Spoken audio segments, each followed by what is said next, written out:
And now for local development, a Patong-Kathu tunnel plan was presented to residents. Members of the public, who are mostly residents of Patong, on Tuesday attended a public session to hear and voice their views on a Patong tunnel project.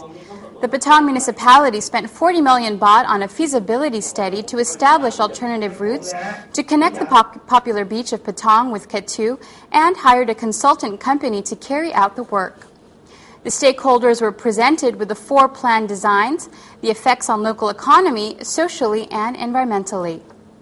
Most of the participants agreed with the project, saying that the tunnel would help reduce accident risks at the present route, which is hilly and sharp curves. Residents of Ban Morn, however, disagreed with the entrance and exit of the tunnel in the plan number 2, as it would affect their community. There are 4 options of the plans, and after traffic engineering, economic and environmental analysis, it was concluded that the second design is most viable. The choice is for the tunnel to begin at highway number 4029 near the go-kart track on the Kathu side. The tunnel would be 1.165 kilometers. Then there will be a 204-meter flyover across Piset Korani Road to link with Phang Muang Kor Road, or the 3rd North-South Road. And conservationists in Kuku village of Phuket put up signs to protect a mangrove area from developers' encroachment. Members of the Kuku mangrove forest conservationist community helped put up signs campaigning for the area's conservation around over 800 rai of mangrove land in Rasada's Kuku village. They said they prevent it from being encroached upon by developers.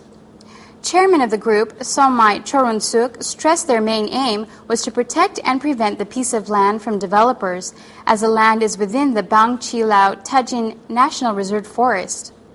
In 1986, 2 plots had been claimed by developers, and the mangrove forest here is one of Phuket's richest resources, which local villagers rely on for fishing to feed their families. And in other good news, the Patong Tuk Tuk driver returned passengers' forgotten items. Tiratana Pluapadung, a 31-year-old Tuk Tuk driver based near Jongselon Shopping Mall in Patong on Tuesday, was brought in to meet with Phuket Governor Wichai Prasagnab. Tiratana was searching for his passengers who left belongings behind. The tuk-tuk driver said he picked up some foreign tourists from the shopping mall and dropped them off at a hotel in Naihan before returning home in the Chalong area. The next morning, he cleaned his vehicle, preparing for service. He then spotted a paper bag with 1 brand new diamond and a pearl ring, plus a purse and credit card slip. He then took the items to report to the manager of the tuk-tuk stand to return to the owners. The governor applauded Tiratana for his honest deed and acting as a good host. The governor said he would contact the hotels to make sure that lost items are returned to the right owners.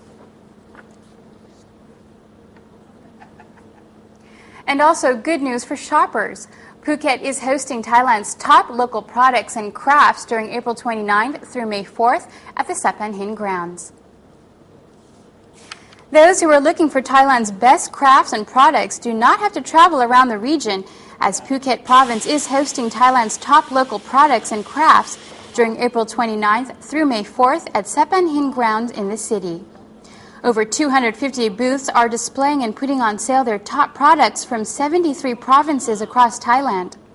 They comprise food and beverage, home and furniture, fashion, and herbal products. The fair was marked opened by Phuket Governor Wichai Prasagnab on Wednesday evening.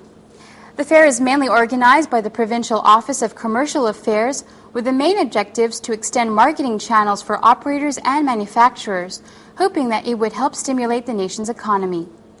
The organizer estimates at least 2,000 visitors, Thais and foreign tourists per day, with a minimum of 10 million baht circulation daily.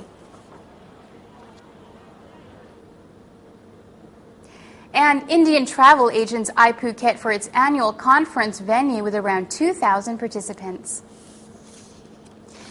The subject was discussed when the Director of Tourism Authority of Thailand, or TAT's New Delhi office, Mr. Chartan Kunchornada Ayuda, led representatives from the Indian Travel Agent Association to meet with Phuket Vice Governor Tri Akiradesha recently.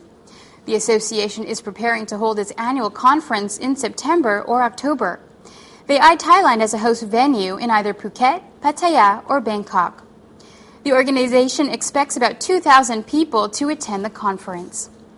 The director of TAT office in Phuket, Bongonrat Chinnaprayun, said she presented Phuket's preparedness, which includes security measures, hotel and accommodation services, and meeting facilities, plus places for excursion to suit Indian style. She also proposed 2 complimentary days, one-night tour package for participants and their accompanying families for tours in Phuket, Phang-Nga, and Krabi, which include either diving, golfing, spa, and shopping.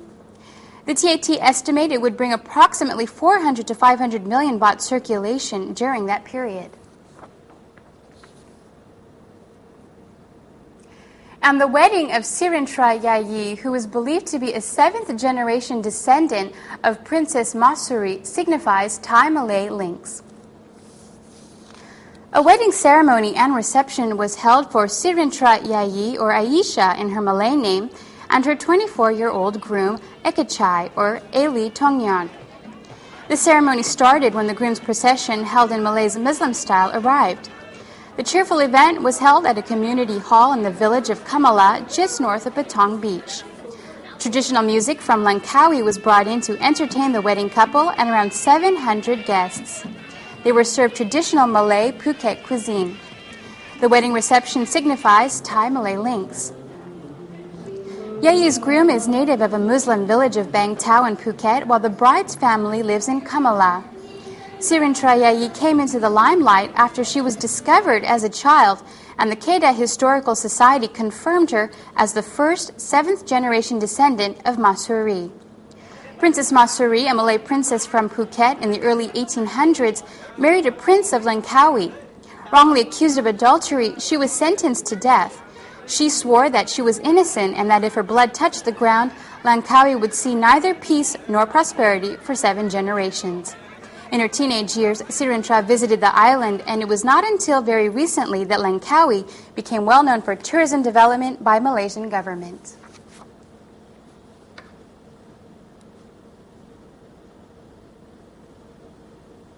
And to end the local news, Phang-Nga Bay canoe and longboat racing were held in Phang-Nga. The annual Phang-Nga Bay canoe and longboat races were held in Phang-Nga Bay during April 22nd through the 25th. The event was marked open by the Phang-Nga Governor Yimsurya Palusuk at Tadan Pier and ended on the 25th. Racing was divided into 4 classes according to numbers of crew and length of the participating boats. The 4th class was 2-man fishing boats in which the rear crew member was blindfolded. The annual event was organized by the Koh Phangan Sub-District Administration in cooperation with the Provincial Administration Organization and local restaurant operators. The Phangan local government chief Damrong Sinto said the event aimed at promoting unity and fun among residents and entertained both locals and visitors to the bay. And don't forget, you can also see our text and videos on the websites http://thainews.prd.go.th/News English/ and www.youtube.com/Andaman News. After a short break, we return with a special report, so please stay tuned.